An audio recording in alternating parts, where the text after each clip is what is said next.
The police pulled up to my house because my gate was locked and, yeah, I know how that sounds, but hold on, this gets better. A kid called 911 because he couldn't walk through a private latch on my property, and when the squad cars arrived, the older cop laughed so hard he had to wipe his face. If that doesn't make you want to sit up and listen, nothing will.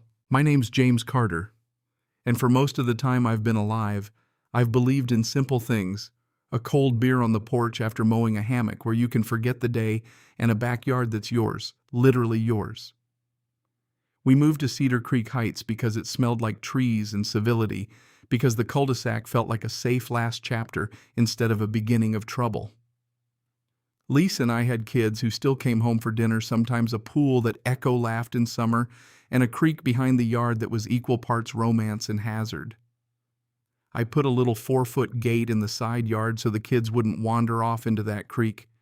Nothing pretty, just practical, and apparently that made me enemy number one. At first, Karen Wilson was the pleasant kind of neighbor. The handshake, the casserole at Thanksgiving, the smile that said, "I'm community." And then she found the HOA presidency, and the smile got a hinge on it. Suddenly she had the clipboard that made her look important, and she started noticing things. Mailbox shades, the angle of hedges, the moral center of our neighborhood. Her first comment about my gate. It's unsightly landed like a paper cut. You can ignore a paper cut until it turns into an infection, though, and she was allergic to anything she didn't like. So the story begins, properly absurd. Kyle Karen's son shows up at the cul-de-sac, face-white phone trembling, and says to the 911 operator that he's being held hostage because my gate is locked. I stood on the porch, iced tea, sweating in my hand, watching blue lights paint my driveway like some cop drama, and wondering when my life turned into someone else's cottage horror thriller. The younger cop was flummoxed. The older one, the kind you see in black and white movies, grinned and opened the latch with one practiced hand. "There you go," he said, like the solution had been inside me the whole time, and that was the moment everything shifted from ridiculous to revealing, because the police visit was only the appetizer. Karen didn't stop at dramatic phone calls. She started sending letters, fines that read like bullets, $50 here, $50 there. Suddenly, every blade of grass, every slightly askew garden tool, every late trash can was a target. Drive-bys with clipboards became routine. Lights at night and a hum of a car idling past at 2 in the morning, the kind of petty surveillance you'd expect in a spy novel if spies were obsessed with lawn height. It was harassment disguised as civic duty, and the more I tried to shrug it off, the more it dug its claws into our everyday. I won't lie, it wore on me.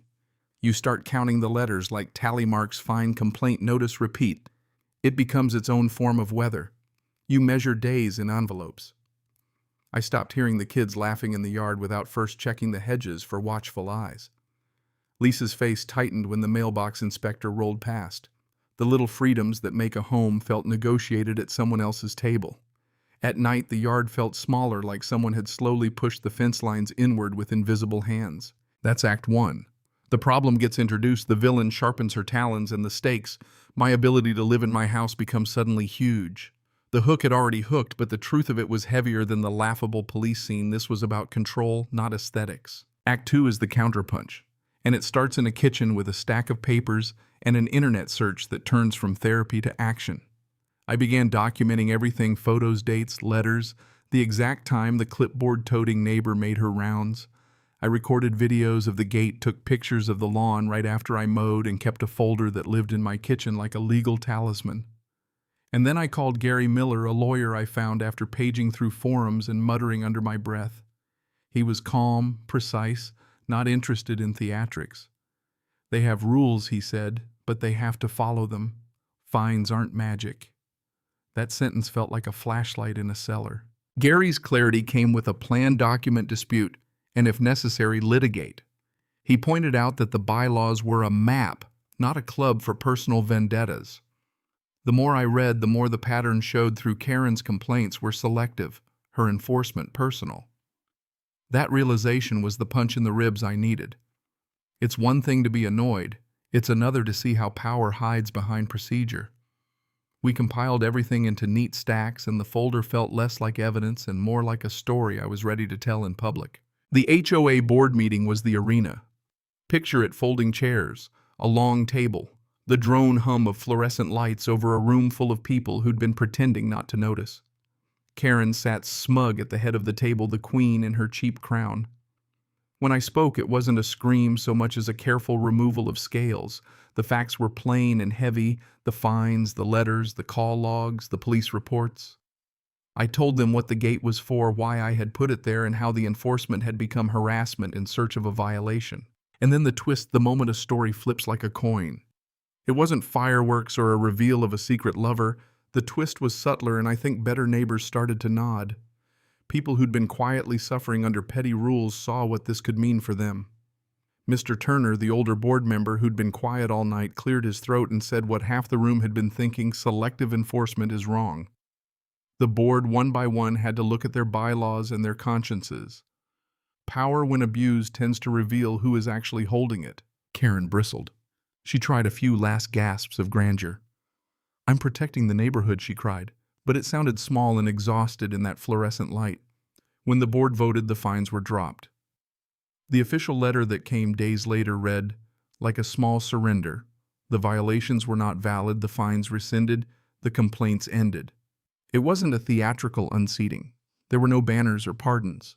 The victory was quieter, a community reclaiming normalcy, a bureaucratic machine choosing not to be a cudgel. Act 3 is the satisfying release. Karen lost the presidency not in a jailhouse brawl, but as a consequence of her tactics. The board stopped supporting her. The neighbors, embarrassed and relieved, pushed for someone else at the helm. The drives-by with clipboards ceased. The police calls dwindled until they stopped altogether. My gate still swings on its latch, idle and ordinary, holding a private world in place.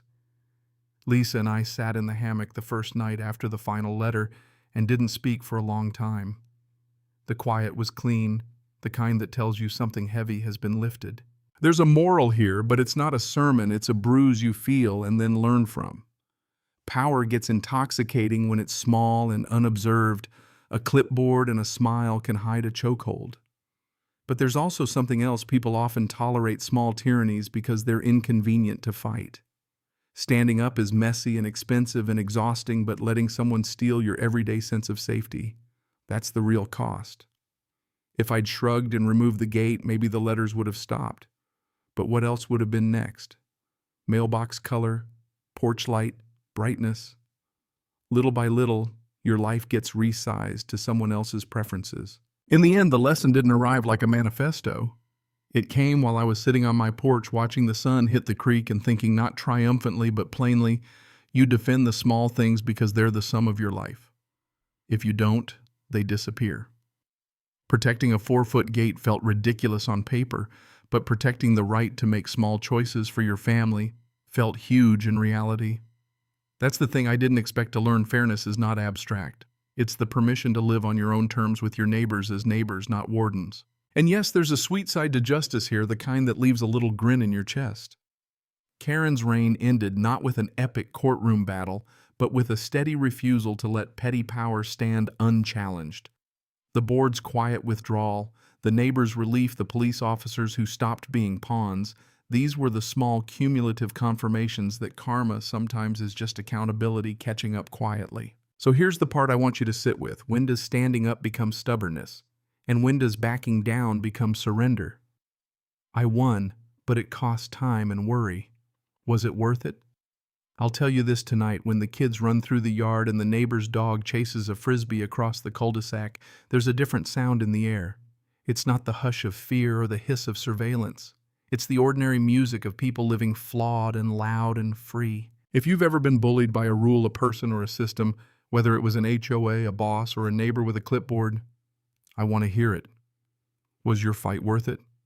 Did you stand up or step back? Drop a comment. Tell your story. And tell me what you think is the line between peace and surrender. Share this with someone who's dealing with small tyrannies. Maybe your ordinary courage will be their beginning. Cảm ơn các bạn đã xem video. Cảm ơn các bạn đã xem video.